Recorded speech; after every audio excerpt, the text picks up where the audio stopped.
Hello दोस्तों, आप सभी का स्वागत है एग्ज़ाम रिज़ल्ट के इस यूट्यूब चैनल पर। दोस्तों, आज की वीडियो के माध्यम से हम पढ़ेंगे सीटेट पेपर 1 जो कि 2012 में जितने भी हिंदी का प्रश्न पूछा गया था सीटेट पेपर 1 में, वो सभी प्रीवियस ईयर क्वेश्चन आपके सामने लेकर आया हूँ और इसके पढ़ने से आपको निश्चित रूप से अच्छी तैयारी हो जाएगी। और बहुत सारे क्वेश्चन परीक्षा में रिपीट भी होते हैं, तो इसी को देखते हुए आज हम आपके सामने सीटेट पेपर 1 की हिंदी जो कि 2012 में वर्ष 2012 में पूछा गया क्वेश्चन है, तो आप यदि PUI की क्वेश्चन को लगा लेते हैं तो आपकी तैयारी बहुत ही अच्छी हो जाएगी और यहाँ से निश्चित रूप से आपकी प्रश्न बनेगा भी। तो चलिए, चैनल पर नए आए हैं तो चैनल को ज़रूर सब्सक्राइब कर लीजिएगा। और हम आपको 2011 से लेकर 2024 तक जितने भी सीटेट पेपर 1 में जितने भी विषय CDP, EVS, हिंदी, जितने भी विषय से प्रश्न पूछा गया है वो सभी का वीडियो हम आपके सामने लेकर आऊँगा। तो आज हम शुरुआत करेंगे हिंदी जो कि वर्ष 2012 में पूछा गया प्रश्न है, प्रीवियस ईयर क्वेश्चन है, PYQ है। इसको लगाने से आपकी तैयारी बहुत ही अच्छा हो जाएगा। चलिए शुरुआत करते हैं इस PYQ क्वेश्चन से। हिंदी का PYQ है, ठीक है, PYQ है हिंदी का। यहाँ पर प्रश्न 91 से 96, ठीक है, प्रश्न पत्र में दिया हुआ था 91 से 96। ये प्रीवियस ईयर आपका क्वेश्चन बैंक है, पूछा गया प्रश्न है। 91 से 96 कविता को पढ़कर निम्नलिखित प्रश्नों में से सबसे उचित विकल्प को चुनिए। ठीक है, कविता क्या है दिया हुआ, चलिए पढ़ते हैं इसको। कविता को क्या है, सुनता हूँ मैंने भी देखा काले बादल में हंसती चांदी की रेखा, काले बादल जाति द्वेष के, काले बादल विश्व कलेश के, काले बादल उठते पथ पर नव स्वतंत्रता के प्रवेश के, सुनता आया हूँ है देखा काले बादल में हंसती चांदी की रेखा। तो यह आपको यहाँ पर कविता दिया गया है, ठीक है, और इस कविता के माध्यम से प्रश्न यहाँ पर पूछा जा रहा है। और यह कविता जो है, यह कविता किसने लिखा था? सुमित्रा नंदन पंत ने यह कविता लिखा था, ठीक है। तो चलिए इसी पदांश पर आपका क्वेश्चन दिया हुआ है। प्रश्न के काले बादल में रहती चांदी की रेखा पंक्ति का भाव है। काले बादल में रहती चांदी की रेखा पंक्ति का भाव है। तो इसमें काले बादल में रहती चांदी की रेखा में जो पंक्ति है इसका भाव क्या है बताएंगे। तो इसका भाव है, विपत्तियों के बीच आशा की किरण दिखाई देती है, ठीक है, इसका राइट आंसर हो जाएगा। विपत्तियों के बीच आशा की किरण दिखाई देती है। काले बादल में रहती चांदी की रेखा में पंक्ति का भाव यही है कि विपत्तियों के समय भी आशा की किरण दिखाई देती है। ऑप्शन 4 इसका राइट आंसर हो जाएगा, ठीक है। और ये सभी क्वेश्चन आपका प्रीवियस ईयर 2012 में पूछा गया क्वेश्चन है, जो कि सीटेट परीक्षा में पूछा गया ये सब प्रश्न है। चलते हैं अगले प्रश्न की तरफ। अगला प्रश्न है आपके सामने, काले बादल प्रतीक है डैश के। तो काले बादल जो है ना, ये आपका जातिगत वैमनस्य का प्रतीक है। ऑप्शन 4 इसका राइट आंसर हो जाएगा। अगला प्रश्न है, काले बादल में रहती चांदी की रेखा में कौन सा अलंकार है? काले बादल में रहती चांदी की रेखा में कौन सा अलंकार है? तो उपमा अलंकार है। ऑप्शन 3 इसका राइट आंसर हो जाएगा, उपमा। अगला प्रश्न है आपके सामने, निम्न में से बादल का पर्यायवाची शब्द नहीं है। तो बादल का पर्यायवाची शब्द नहीं है जलद, ठीक है। ऑप्शन 4 इसका राइट आंसर हो जाएगा, जलद। अगला प्रश्न है आपके सामने, प्रश्न कहता है स्वतंत्रता का विलोम शब्द है। तो स्वतंत्रता का विलोम शब्द आपका हो जाएगा परतंत्रता, ठीक है। ऑप्शन 1 इसका राइट आंसर हो जाएगा, परतंत्रता। अगला प्रश्न है आपके सामने, कवि क्या सुनने और देखने की बात कहता है? तो कवि जो है आशा की किरण को सुनने और देखने की बात कहता है। ऑप्शन 1 इसका राइट आंसर हो जाएगा, आशा की किरण को।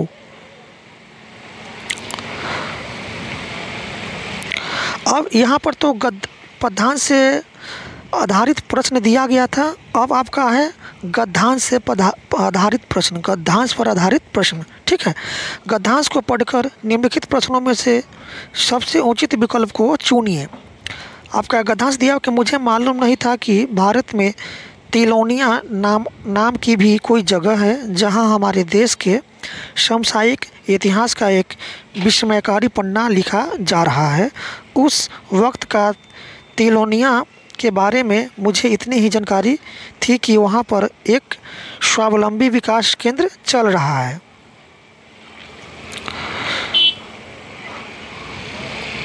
जिसे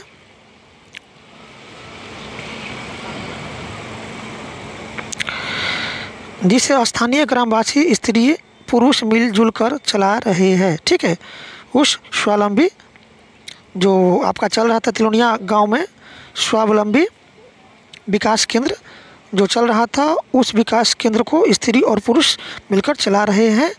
मुझे वहां जाने का अवसर मिला। बस्ती क्या थी, कुछ पुराने और कुछ नए छोटे छोटे घरों का झुरमुट थी।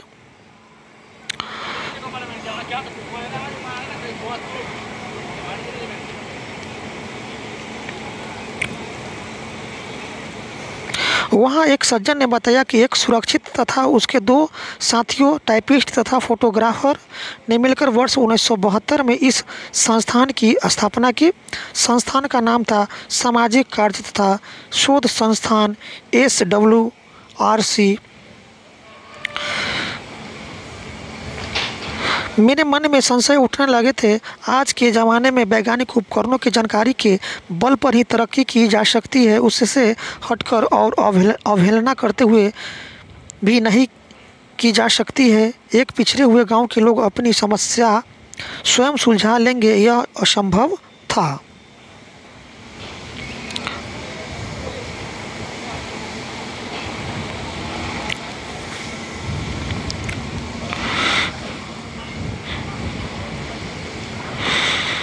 उसका फिर गद्यांश में दिया हुआ है, पहले ज़माने में भी हमारे लोग जूझ और पहलकदमी के बल पर ही अपनी दिक्कतें सुलझाते रहे होंगे। ज़रूरत इस बात की है कि हम शताब्दियों की इस परंपरागत जानकारी को नष्ट न होने दें, उसका उपयोग करें। फिर मुझे समझाते हुए बोले, हम बाहर की जानकारी से भी पूरा लाभ उठाते हैं, पर मूलतः स्वावलंबी बनना चाहते हैं। स्वावलंबी आत्मनिर्भर। मुझे बार बार गांधी जी के कथन याद आ रहे थे। मैंने गांधी जी का जिक्र किया तो वह बड़े उत्साह से बोले, आपने ठीक ही कहा। यह संस्थान गांधी जी की मान्यताओं के अनुरूप ही चलता है। सदापन, कर्मठता, अनुशासन, सहभागिता, यहाँ सभी निर्णय मिल बैठकर किए जाते हैं। आत्मनिर्भरता से मतलब कि ग्रामवासियों की छिपी क्षमताओं को काम में लाया जाए और गांधी जी के अनुसार ग्रामवासी अपनी अधिकांश बुनियादी जरूरत की वस्तुओं का उत्पादन स्वयं करे। यह किसके द्वारा लिखा गया था गद्यांश? तो यह कहानी जो है किसके द्वारा लिखा गया था? भीष्म शाहनी के द्वारा। ठीक है, एक तीर्थ यात्रा के दौरान। चलिए इस गद्यांश पर जो आधारित प्रश्न दिया गया है उसको पढ़ लेते हैं। प्रश्न है, बच्चे अपने परिवेश से स्वयं भाषा अर्जित करते हैं। इसका एक निहितार्थ यह है कि इस गद्यांश का प्रश्न यहाँ दिया गया है, 103 नंबर है। ठीक है, यहाँ है प्रश्न 103 नंबर। गांधी जी डैश को मान्यता नहीं देते हैं। तो गांधी जो थे ये आपका अक्रमण्यता की मान्यता नहीं देते थे। ऑप्शन 1 इसका राइट आंसर होगा, अक्रमण्यता। अगला प्रश्न है आपके सामने। प्रश्न है, निम्नलिखित में से संज्ञा का उदाहरण नहीं है। तो संज्ञा का उदाहरण आपका कौन नहीं है, बताएंगे? संज्ञा का उदाहरण कौन नहीं है? तो अनुशासित। ऑप्शन 2 इसका राइट आंसर हो जाएगा। अगला है प्रश्न आपके सामने, उपयोगी शब्द का विलोम है। तो उपयोगी शब्द का विलोम है आपका अनुपयोगी। ऑप्शन 4 इसका राइट आंसर हो जाएगा। अब यहाँ पर है आपका प्रश्न, अगला प्रश्न दिया हुआ है प्रश्न 106 से 120 तक में जो प्रश्न दिया हुआ है, निम्नलिखित प्रश्नों के उत्तर देने के लिए सबसे उचित विकल्प को चुनिए।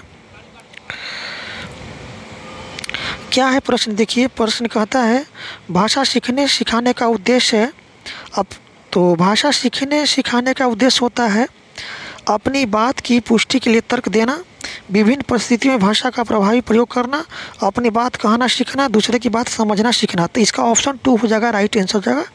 भाषा सीखने सिखाने का उद्देश्य होता है विभिन्न स्थितियों में भाषा का प्रभावी प्रयोग करना। ऑप्शन 2 इसका राइट आंसर हो जाएगा। भाषा सीखने सिखाने का उद्देश्य होता है विभिन्न स्थितियों में भाषा का प्रभावी प्रयोग करना। ऑप्शन 2 इसका राइट आंसर हो जाएगा।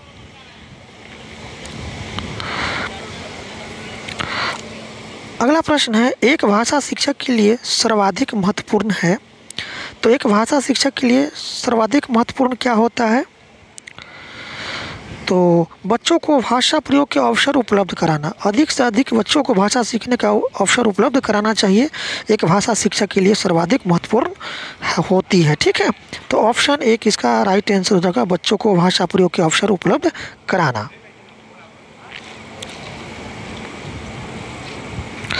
अगला प्रश्न है, भाषा का प्रयोग। तो भाषा का प्रयोग जो है जीवन के विभिन्न संदर्भों में होता है। केवल परीक्षा में होता है, केवल पाठ्य पुस्तक में होता है, केवल मुद्रित सामग्री में होता है? नहीं, भाषा का प्रयोग जो है आपका जीवन के विभिन्न संदर्भों में होता है। तो ऑप्शन 1 इसका राइट आंसर हो जाएगा, जीवन के विभिन्न संदर्भों में भाषा का प्रयोग होता है। तो ऑप्शन इसका राइट आंसर हो जाएगा, ऑप्शन 1 जीवन के विभिन्न संदर्भों में भाषा का प्रयोग होता है।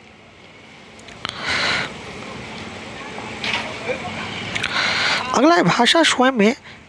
तो भाषा स्वयं में क्या है बताएंगे आप? तो भाषा स्वयं एक नियमबद्ध व्यवस्था है। ठीक है, भाषा स्वयं में क्या है? एक नियमबद्ध व्यवस्था है। ऑप्शन 4 इसका राइट आंसर जगह एक नियमबद्ध व्यवस्था है भाषा स्वयं में। ठीक है, ऑप्शन 4 इसका राइट आंसर हो जाएगा।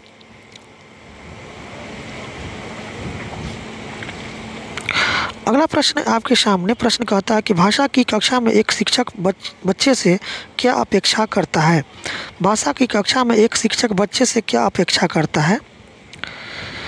तो बच्चे सवालों के बंधे बंधाए जवाब न दे, यही अपेक्षा करता है एक शिक्षक बच्चे से। भाषा की कक्षा में बच्चे सवालों के बंधे बंधाए जवाब न दे। ऑप्शन 2 इसका राइट आंसर हो जाएगा, बच्चे सवालों के बंधे बंधाए जवाब न दे।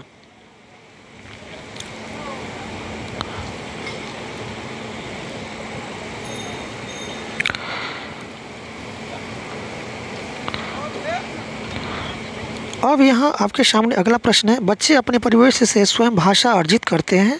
इसका एक निहितार्थ यह है कि, तो इसका एक निहितार्थ क्या है बताएंगे? ऑप्शन क्या इसका राइट आंसर हो जाएगा? तो यह है बच्चों को समृद्ध भाषिक परिवेश उपलब्ध कराया जाए। ठीक है, ऑप्शन 3 इसका राइट आंसर हो जाएगा, बच्चे अपने परिवेश से स्वयं भाषा अर्जित करते हैं। इसका एक निहितार्थ यह है कि बच्चों को समृद्ध भाषिक परिवेश उपलब्ध कराया जाए। ऑप्शन 3 इसका राइट आंसर हो जाएगा।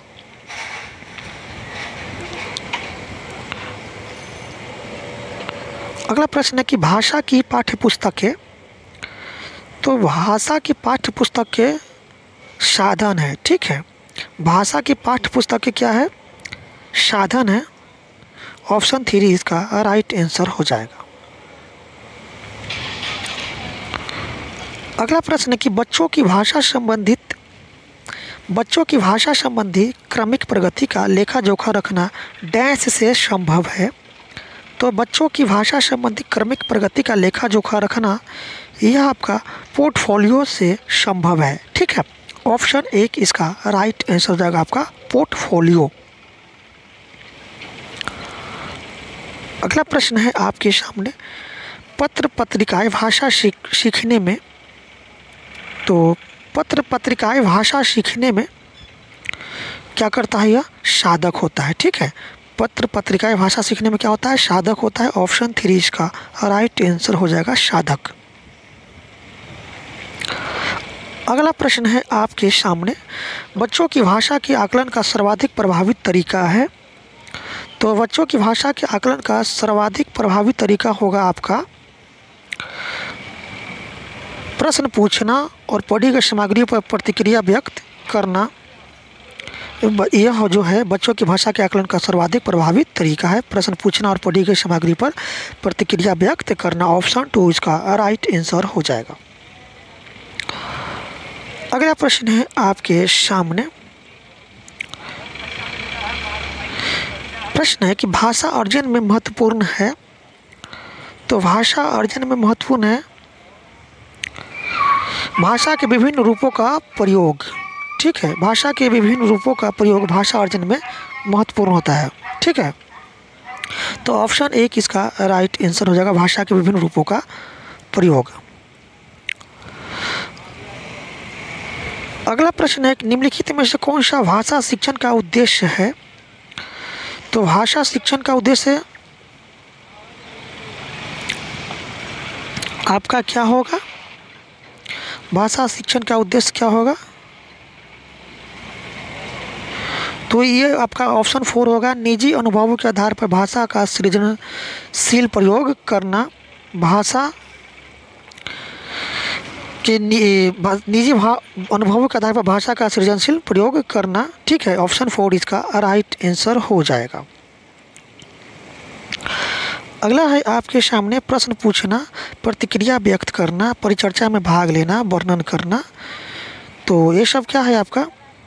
ये सब है आपका भाषा सीखने, सिखाने तथा आकलन के तरीके हैं। ठीक है, प्रश्न पूछना, प्रतिक्रिया व्यक्त करना, परिचर्चा में भाग लेना, वर्णन करना, ये सब क्या है? भाषा सीखने, सिखाने का आकलन के तरीके हैं। ठीक है, तो ऑप्शन 2 इसका राइट आंसर हो जाएगा। अब यहाँ देखिए अगले प्रश्न की तरफ चलते हैं। अगला प्रश्न है आपके सामने। प्रश्न की बहुभाषिक एवं बहुसांस्कृतिक कक्षा में।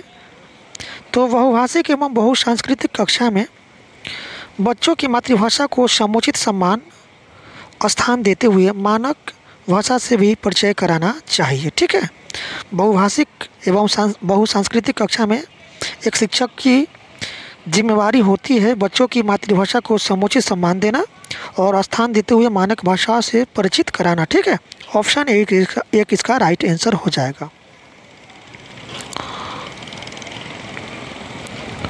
अगला प्रश्न है कि भाषा के व्याकरण की समझ को। तो भाषा के व्याकरण की समझ को संदर्भ पूरक प्रश्नों के माध्यम से आंका जाना चाहिए। ठीक है, भाषा के व्याकरण की समझ को संदर्भ पूर्वक प्रश्नों के माध्यम से आंका जाना चाहिए। तो दोस्तों इस तरह से सीटेट पेपर 1 जो कि वर्ष 2012 में हिंदी में जितने भी प्रश्न पूछा गया था, ठीक है, वो सभी हिंदी के प्रश्न को आज आपको हम पढ़ा दिए। ये सभी प्रीवियस ईयर क्वेश्चन था। निश्चित रूप से क्वेश्चन यहाँ से आपका बनेगा भी। तो नेक्स्ट वर्ष की प्रश्न पढ़ने के लिए चैनल को जरूर सब्सक्राइब कर लीजिएगा। ठीक है, वीडियो अच्छी लगी तो वीडियो को अधिक से अधिक अपने दोस्तों में ज़रूर शेयर कीजिएगा। फिर मिलते हैं अगले वर्ष के वीडियो के साथ। तो वीडियो देखने के लिए आपका बहुत बहुत धन्यवाद।